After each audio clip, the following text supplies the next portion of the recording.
ഇപ്പൊ 2016 വന്നത് ശരിക്കും, 15-16 വന്നു. അപ്പൊ ഈ കുറെ ഓഡീഷൻസിൽ പോയി പല ഇടയ്ക്ക് പറഞ്ഞ കുറെ ഈ റിജക്ഷൻസ്, ദുരനുഭവങ്ങൾ, അങ്ങനെയൊക്കെ എന്തെങ്കിലും വേദനിപ്പിക്കുന്ന സംഭവങ്ങൾ ഉണ്ടായിട്ടുണ്ടോ?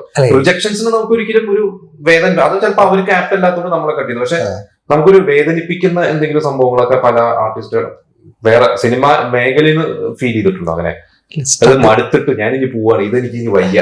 അല്ല, ഇത് അതിന്റെ രസം എന്തെന്നറിയോ? ഇത് ഭയങ്കര അടിപൊളി ക്വസ്റ്റ്യൻ ആണ്.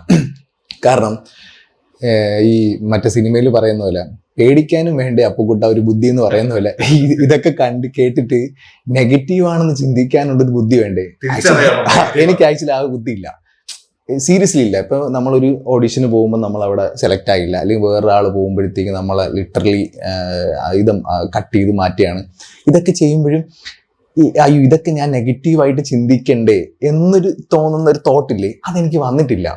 അല്ലാതെ ഈ പോളിഷ് ചെയ്തിട്ട് നമ്മൾ പറയുമല്ലോ, പെൺകുട്ടിയോട് റിജക്ട് ചെയ്യുമ്പോൾ ചേട്ടൻ എന്നെക്കാട്ടും നല്ല പയ്യന് കിട്ടും എന്ന് പറയണ പോലെ, അല്ല നല്ല പെൺകുട്ടി കിട്ടും എന്ന് പറയുന്ന ഒരു തരം റിജക്ഷൻ. അങ്ങനെ സുഖിപ്പിച്ച് റിജക്ട് ചെയ്തുകൊണ്ട് അത് തലയ്ക്ക് മനസ്സിലാവാത്തോണ്ടാണോ? അങ്ങനെ ഇൻസിഡൻസ് ആയിരുന്നു. എനിക്കറിയില്ല, ആക്ച്വലി എനിക്ക് അങ്ങനത്തെ ഒരു ഞാൻ തോറ്റു പോകുമോ എന്നുള്ള ഭയം എനിക്കില്ല. കാരണം അങ്ങനെ ഒരു ഭയം ഉണ്ടെങ്കിലാണ് നമ്മൾ ശരിക്കും പറഞ്ഞു കഴിഞ്ഞാൽ ഇങ്ങനെ ഇതിനെപ്പറ്റി പേടിക്കേണ്ടതെന്ന് തോന്നും. അപ്പം എനിക്ക് അങ്ങനത്തെ ഒരു ഭയമൊന്നുമില്ല. ഇപ്പം ഞാൻ നാളെ ഇപ്പം ചേട്ടൻ ചോദിച്ചതുപോലെ മലയാളത്തിൽ നിന്ന് ചുവട് വയ്ക്കണോ തമിഴിൽ ചുവട് വയ്ക്കണോ എന്നൊക്കെ ചോദിക്കുമ്പോഴത്തേക്കും നമ്മൾ തോറ്റു പോകുമെന്നുള്ള ഭയം ഉണ്ടെങ്കിലാണ് നമ്മൾ അത്രയും പ്ലാൻഡ് ആയിട്ടൊക്കെ ചെയ്യേണ്ടതെല്ലാം. ഞാനിത് ഭയങ്കര എന്താ പറയുക, ഇത് നമ്മൾ കഴിഞ്ഞു വന്നു. ഇത്രയും സ്ട്രഗിൾസൊക്കെ ഏത് മേഖലയിൽ പോയാലും സ്ട്രഗിൾ ഇല്ലാത്ത ഒരു സ്ഥലമില്ല. അപ്പം ഇതൊക്കെ നമ്മളെ മോൾഡ് ചെയ്യുന്ന ഒരു പ്രോസസ്സായിട്ടാണ്. നമ്മൾ ക്യാരക്ടർ നാളെ ചെയ്യാൻ പോകുമ്പോൾ ലൈഫിൽ നിന്ന് നമുക്ക് കിട്ടുന്ന ഒരു ഇതുണ്ടല്ലോ, ആ പ്രോസസ്സായിട്ടാണ് ഞാൻ കാണുന്നത് ശരിക്കും പറഞ്ഞാൽ. പിന്നെ രണ്ടാമത്തെ കാര്യം എന്ന് പറയുന്നത്, ഇത്തരം സ്ട്രഗിൾസ് ഒക്കെ ഉണ്ടെങ്കിൽ മാത്രമേ നമുക്ക് അതനുസരിച്ച് നമുക്ക് ഇവിടെ നിൽക്കാൻ പറ്റുള്ളൂ. ഇപ്പം ഞാനിപ്പോൾ പറഞ്ഞല്ലോ, നമുക്ക് പണ്ടത്തെ ഞാനും ഇപ്പോഴത്തെ ഞാനും നോക്കുകയാണെന്നുണ്ടെങ്കിൽ, പണ്ട് എനിക്കൊരു സ്റ്റാർ ആകണമെന്ന് ആഗ്രഹം. നമ്മൾ എന്ത് കാര്യമാണോ ആത്മാർത്ഥമായിട്ട് ചെയ്യുന്നത്, ഇപ്പം നമ്മളൊരു ഷെഫാണ്, നമ്മളത് നന്നായി ചെയ്യുകയാണെങ്കിൽ ഉറപ്പായിട്ടും നമ്മളതിൽ സ്റ്റാർ ആവും.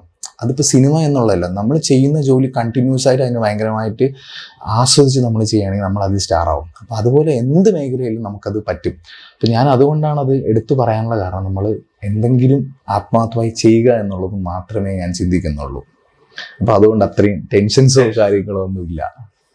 പിന്നെ പലരും പറയുന്നുണ്ട് അയ്യോ ഇത്, പിന്നെ എനിക്ക് എന്ത് കാര്യം പറ്റില്ല, എന്ത് കാര്യം പറ്റുമെന്നുള്ളൊരു ഇതുണ്ട്. അപ്പോൾ പറ്റുന്നേക്കാൾ കൂടുതൽ എനിക്ക് പറ്റാത്ത കാര്യങ്ങളെ പറ്റി എന്നെപ്പറ്റി ഒരു ബേസിക് ഒരു ധാരണയുണ്ട്. അപ്പോൾ അതുകൊണ്ട് അതൊക്കെ വെച്ചിട്ടാണ് പോകുന്നത്. പിന്നെ ഞാൻ എന്തിനാണ് എൻ്റെ കുറവുകളിലേക്ക് ഫോക്കസ് ചെയ്യുന്നത്? എൻ്റെ നിറവുകളിലേക്ക് ഞാൻ നോക്കിയാൽ പോരെ. ഇപ്പം നമുക്ക് തന്നെ ഒരു മുഖത്തൊരു പിമ്പിൾ വന്നു കഴിഞ്ഞാൽ ഭയങ്കരമായിട്ട് നമ്മൾ അത് ബാക്കി 99% ഒരു പ്രശ്നമില്ല. ഈ ഒരു എവിടെയെങ്കിലും ഇരിക്കുന്ന ഒരു പിമ്പിളിലായിരിക്കും നമ്മുടെ ഫോക്കസ്.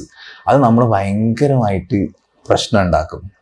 അപ്പം അതിനെ പറ്റി ചിന്തിക്കണ്ട, ബാക്കി നല്ല കാര്യമില്ലേ, നമ്മളെ നിറവുകളിലേക്ക് പോവുക, അത്രേ ഉള്ളൂ. പിന്നെ നല്ല സൗഹൃദങ്ങൾ ഉണ്ടാവുക, നല്ല നെറ്റ്വർക്ക് ഉണ്ടാകുക എന്നുള്ളതാണ് ഇത് ബേസിക് ആയിട്ടുള്ള കാര്യം. പിന്നെ സിനിമയിൽ അഭിനയിക്കുന്നതിൽ കൂടുതൽ നമ്മളെ ക്യാരക്ടർ നല്ലതാവുക. നമ്മൾ ഫ്രണ്ടിൽ ഇരിക്കുന്ന ഒരാൾ മനുഷ്യനാണ്, നമ്മൾ എങ്ങനെയാണോ നമ്മളെ റെസ്പെക്ട് ചെയ്യുന്നത് അതേപോലെ അദ്ദേഹത്തിനെ ഫ്രണ്ടിരിക്കുന്ന ആളെ റെസ്പെക്ട് ചെയ്ത് കഴിഞ്ഞാൽ ഒക്കെ പ്രശ്നങ്ങളൊന്നും ഇല്ലാതെ പോകാൻ പറ്റും എന്നാണ് ഞാൻ വിശ്വസിക്കുന്നത്. പ്ലാൻ ചെയ്ത് ചെന്നൈയിൽ പോയിട്ട് സക്സസ് മീറ്റ് അടുത്ത അവസരങ്ങളോട് വീണ്ടും മലയാളത്തിലും തമിഴിലും ഒരേപോലെ എന്തായാലും തകർക്കാൻ പറ്റട്ടെ. മലയാളത്തിൽ എനിക്ക് നവംബറിലേക്ക് ഒരു പ്രോജക്റ്റ് ഉണ്ട്, അനൗൺസ് ആയിട്ടില്ല, പിന്നെ ഉണ്ടാകും. എനിക്കൊന്ന് ഓഗസ്റ്റിൽ ഞാൻ അനൗൺസ് ചെയ്യുന്നതാണ് പടം. അത് കഴിഞ്ഞിട്ട് നമുക്ക് വീണ്ടും ഒന്നും കൂടി ഇരിക്കാം. ഓക്കെ.